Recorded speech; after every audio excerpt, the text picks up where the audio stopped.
What's up, YouTube? It's Reggie, and today we're starting Roof. So let's get into it. It says, Now it came to pass in the days when the judges ruled that there was a famine in the land, and a certain name of Judah went to sojourn in the country of Moab, he and his wife and his two sons. And the name of the man was Eliam, and the name of his wife Naomi, and the name of his two sons Mala and Chila, and the Ephraimites of Bijin, Judah. And they went into the country of Moab and continued there. And Eliam's husband died, and she was left with her two sons. And they took them wives of the women of Moab. The name of one was Ophrah, and the other Ruth. And they dwelled about 10 years. And Mola and Shelah died also, both of them. And the woman were left of her two sons and her husband. So all the men have basically died, and now it's just the children. And it was the children. No, the children had died, and her husband had died. So you gotta think about how Naomi is looking. Like she's thinking that God forsaked her at this point. It says, Then she arose with her daughters-in-law as she might return from the country of Moab. And for she had had, sorry, I was uploading this on my other phone, my other video. It says, For she had heard in the country of Moab about how that the Lord had visited his people and giving them bread. Wherefore she went forth out of the place where she was, and her two daughters-in-law with her. And they went on the way to return unto the land of Judah. So she's trying to basically hear from God.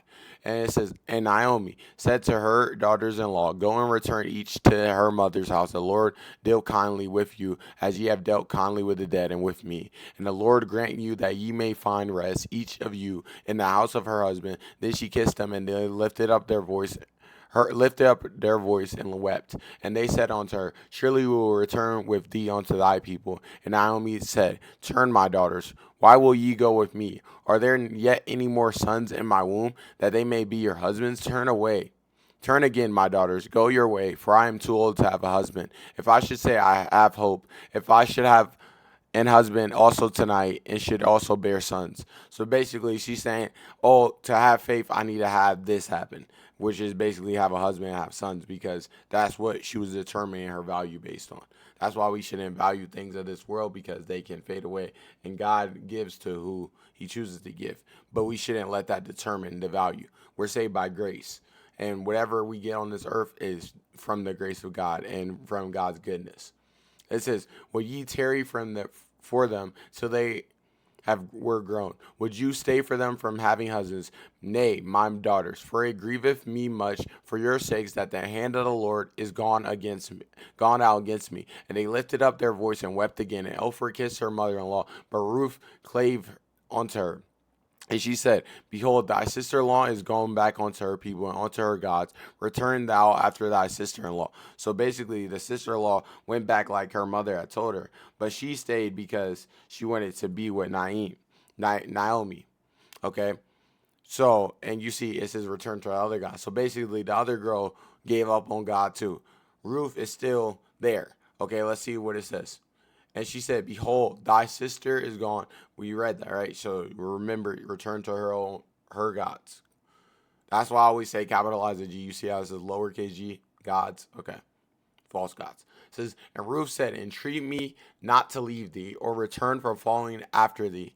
For whither thou goest, I will go. Where thou lodgest, I will lodge. Thy people shall be my people, thy God, my God. She believes in the living God. She is standing on her faith no matter what. She doesn't want to leave Naomi because she knows that Naomi is going through a lot, but she still fears the Lord.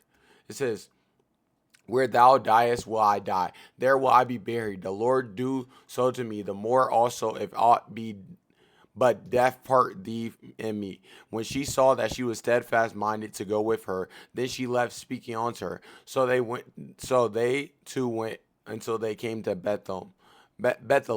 And it came to pass, when they were come to Bethlehem, that all the city was moved about them. And they said, Is that Naomi?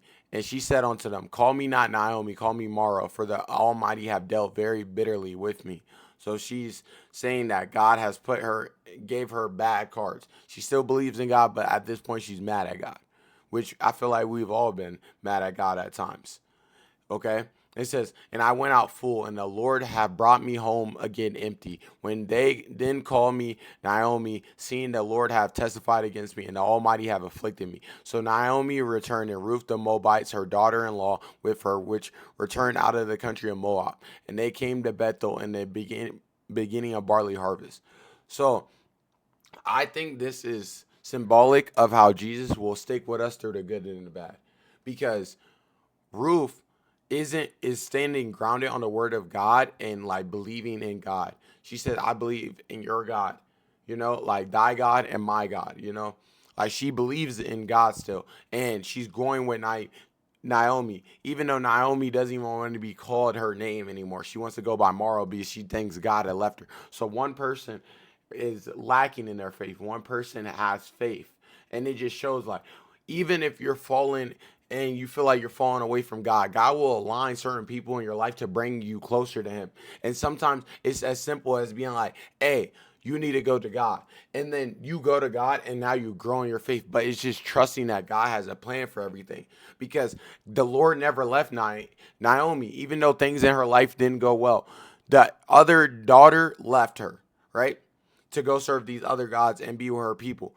Ruth stayed with her through it all. And I think this is symbolic of how Jesus will stay with us through the trials and tribulations. But we have to realize He is there. In His word, He said, I will never forsake you. I will never leave you. I have plans that are good, thoughts that are good, not of evil. And when you believe that, you realize whatever I'm going through is a building block, not to tear me down. It's not to break me down. It's to build me up. Satan will tell you that God is putting you through these trials to break you. No, He's like refining you. He's putting you through the fire to build you strong. Like, I think of it like welding. You have to go through the fire to come out as something better than you were. And when you realize that, you're like, okay, let me count it all joy, like James 1, chapter 1, verse 2 says. And when you walk in that faith, knowing that God has a better plan for you, you cannot lose. So walk in faith today. Trust that Jesus made the way.